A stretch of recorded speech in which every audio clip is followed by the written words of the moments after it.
High বন্ধুরা, আমি অনুপ ব্যানার্জি। আমার অনুপ ব্লগ চ্যানেলে তোমাদের সবাইকে স্বাগত জানাচ্ছি।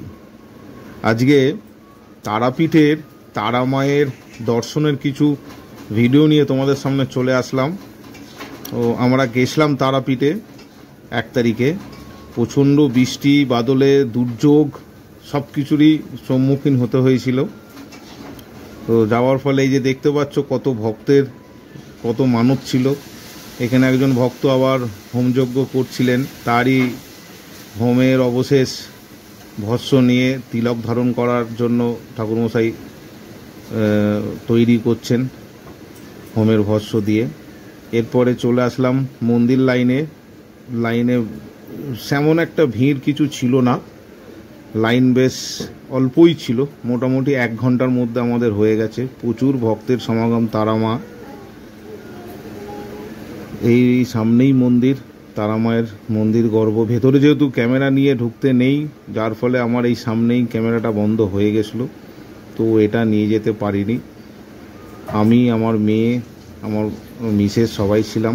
পুজো টুজো দিয়ে এসে মন্দিরের বাইরে এটা মায়ের গর্ভগৃহের ছবি, এবং আশেপাশে সেরকম ভিড় ছিল না, বেশ হালকাই ছিল।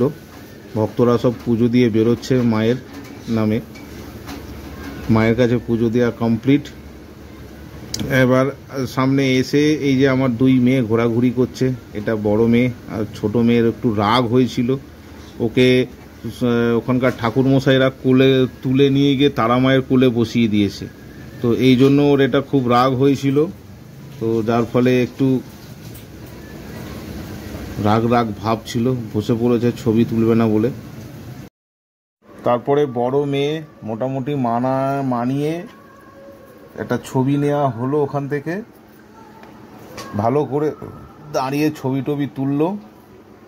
সবাই দেখছে ওর এই খুনসুটিটা আর মনে মনে হাসছে। এরপরে আমরা চলে আসলাম মহাদেবের কাছে। মা তারার দর্শন হয়েছে, মহাদেবের এবার দর্শনের এখানে সবাই পুজো টুজো দিচ্ছে মহাদেবের। শ্রাবণ মাস, মহাদেবের পুজো দেওয়া হলো।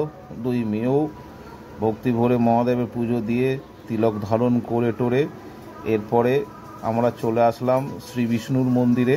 নারায়ণ, দেখতেই পাচ্ছ নারায়ণের মন্দির এটা। নারায়ণ মন্দিরে এখানে পুজো টুজো দেওয়া হলো। এখানেও নারায়ণের আশীর্বাদ গ্রহণ করা হলো। গ্রহণ টোহণ করে এরপরে আমরা চলে গেলাম মায়ের খ্যাপা ছেলের কাছে। সেই বামা খ্যাপা মনে হচ্ছে যেন বামা খ্যাপা সত্যি করেই বসে আছে। বামা খ্যাপার এখান থেকে ঠাকুরের আশীর্বাদ নেওয়া হলো। ঠাকুরের চরণ পাদুকাও আশীর্বাদ নেওয়া হলো। আশীর্বাদ নেব আর ভগবানকে দক্ষিণা দেবো না, এটা তো হয় না। তো এই জন্য দুটো কাজই করা হলো করে টোরে। এরপরে আমরা সোজা চলে গেলাম তারপরে ওদিকে গণেশের কাছে। গণেশ মহারাজ পাশেই, গণেশ মহারাজের, গণপতি মহারাজের মন্দির। সঙ্গে পক্ষীরাজ গরুরও আছে, সঙ্গে বজরংবলী হনুমানও আছে। এখানে আবার একজন ভক্ত আবার মায়ের আরাধনাতে ব্যস্ত ছিলেন। এই দেখতেই পাচ্ছ গণপতির ছবি, বজরংবলী ছবি, এটা গরুরাজ পক্ষীর ছবি। গরুরাজ পক্ষীর ছবি প্রণাম নিয়ে, আশীর্বাদ নিয়ে এরপরে আমরা চলে গেলাম ভক্তি সাধনাতে লাস্ট কাজ করতে। যেখানে দেখছেন বন্ধুরা ধূপ দীপ জ্বালানো প্রতিক্রিয়া চলছে। তো বন্ধুরা দেখতে থাকো ধূপ দীপ জ্বালানো। 2 মেয়ের মনের আরাধনা, মনের সাধনা, মনের বাসনা নিয়ে মায়ের কাছে ধূপ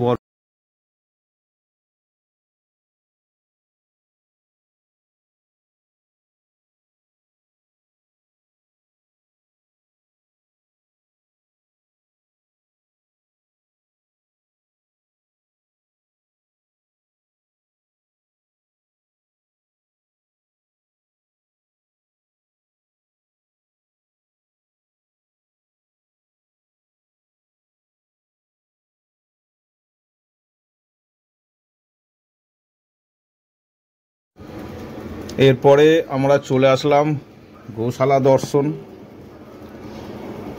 কিছু কিছু প্রজাতির গোমাতারাও এখানে আছেন। বন্ধুরা, একবার তো জয়ের তারা তো কমেন্ট বক্সে লিখতেই পারো। আশা করি তোমাদের কাছ থেকে এটা আশা করব। জয়ের তারা কমেন্ট বক্সে অবশ্যই লিখবে তারা মায়ের উদ্দেশ্যে।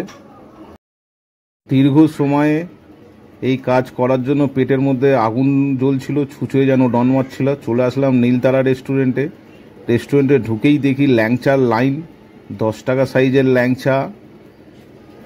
তারপরে চলে আসলাম 12 টাকা সাইজের ল্যাংচা। এরপরে আমরা চলে গেলাম 25 টাকা সাইজের ল্যাংচা। 25 টাকা সাইজের ল্যাংচা দেখেই জিভের মধ্যে জল চলে আসছিল।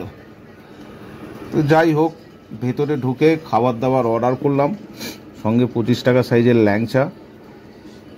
এটা দেখার পর খাওয়া দাওয়া সেরে এখানে রেস্ট একটুখানি নিয়ে চলে আসলাম স্টেশনের উদ্দেশ্যে, রামপুরহাট জাংশন। গণদেবতা 5টা 10, তারপরে বাড়ি। তো বন্ধুরা, লাইক শেয়ার কমেন্ট অবশ্যই করবে, কমেন্টে অবশ্যই জয়ের তারা লিখবে। এবার হ্যাঁ, যারা নতুন তারা সাবস্ক্রাইব করতে ভুলো না যেন। তাহলে ভালো থেকো, সুস্থ থেকো, আবার দেখা হচ্ছে নতুন ভিডিওতে। Thank you, goodbye, see you again.